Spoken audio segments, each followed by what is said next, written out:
नाजरीन, मशहूर शायर जोश मली आबादी जब तकसीम के वक्त हिंदुस्तान को छोड़कर पाकिस्तान में आए तो उसे जिन लोगों ने पाकिस्तान जाने से रोका था उनमें पंडित जवाहरलाल नेहरू का नाम भी शामिल था।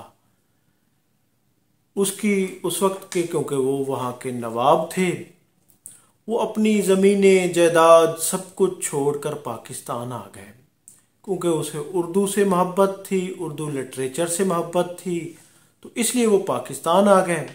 तमाम दोस्तों की तमाम जो उसकी वो थी उनको मुस्तरद करके और कुछ अरसे बाद वो पाकिस्तान से छुट्टी लेकर वीज़ा लेकर भारत गए। तो वहाँ पर उसकी मुलाकात पंडित जवाहरलाल नेहरू से हुई।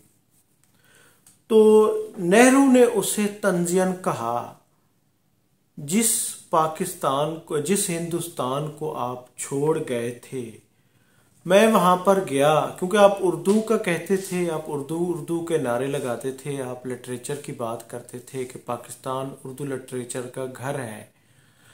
आप उसके लिए वहाँ पर गए। वो कहते हैं, नेहरू कहता है मैं पाकिस्तान गया तो मैंने शेरवानी और पजामा पहना, यानी अपना देसी लिबास पहना।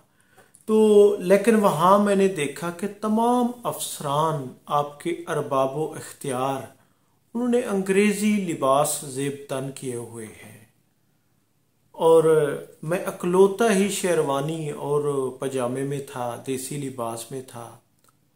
तो वहाँ की इवन के ब्यूरोक्रेसी ने तो कपड़े भी सारे अंग्रेजी यानी बदेसी पहने हुए थे, पैंट शर्ट में, पैंट कोट में मलबूस थे।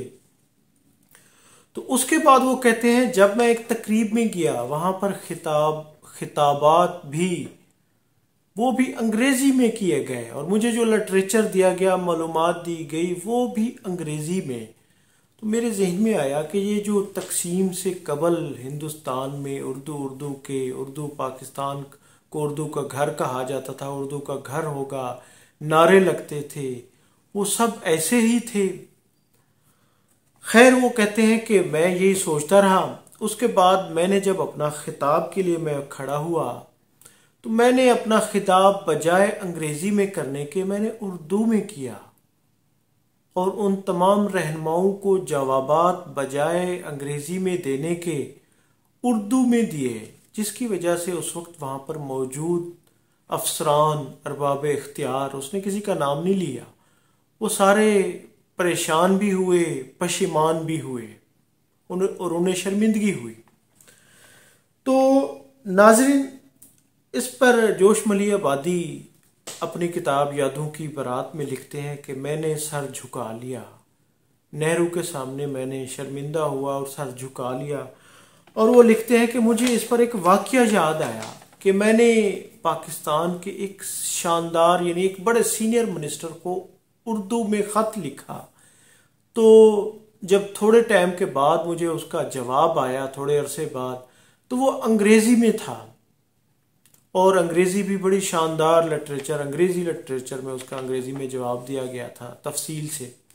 तो मैंने फिर उसका जवाबुल जवाब दोबारा उर्दू में लिखा। मैंने लिखा, जनाबे वाला, मैंने आपको अपनी मादरी ज़बान में ख़त लिखा था क्योंकि उर्दू हमारी कौमी ज़बान है और मेरी ज़बान तो मादरी भी है, मेरी माँ बोली है।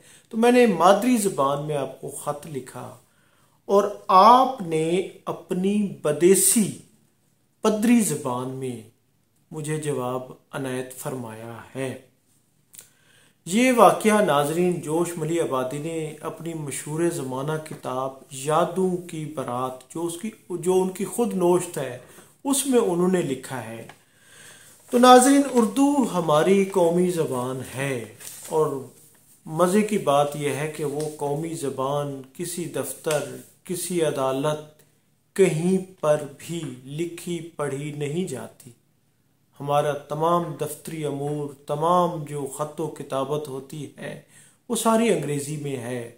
इसमें हालांकि हमारी अदालतें भी फैसला दे चुकी हैं, लेकिन आज भी हम अंग्रेज़ी से चिमटे हुए हैं। चीन, इवन के अमेरिका, यानी दुनिया के जितने, अमेरिका की तो खैर उनकी अंग्रेजी ज़बान है, चाइना, जापान, वो आज भी तरक्की याफ्ता ममालिक अपनी मादरी ज़बान में, अपनी कौमी ज़बान में खिताबात होते हैं और तमाम दफातर की उनकी कौमी ज़बान होती है। उनकी इवन के तालीम भी कौमी ज़बान में दी जाती है और हमारे यहाँ तालीम भी अंग्रेज़ी कल्चर, अंग्रेज़ी यानी कि वो निसाब अरूज पे है, वो धड़ल्ले से पढ़ाई जा रही है और नई जनरेशन को अंग्रेज़ी, यानी ये एक तरह से यूरोप की लॉर्ड मैकाले के उस सिस्टम की तरफ धकेला जा रहा है। नाजरीन, मैं हूं अब्दुर्रऊफ रूफी और आप देख रहे थे तारीख नामा। इसका क्या होगा, गौर कीजिए, सोचिए। बहुत शुक्रिया, थैंक यू, अल्लाह हाफिज़। चैनल को सब्सक्राइब करें, वीडियो को लाइक करें। बहुत शुक्रिया, थैंक यू, अल्लाह हाफिज़।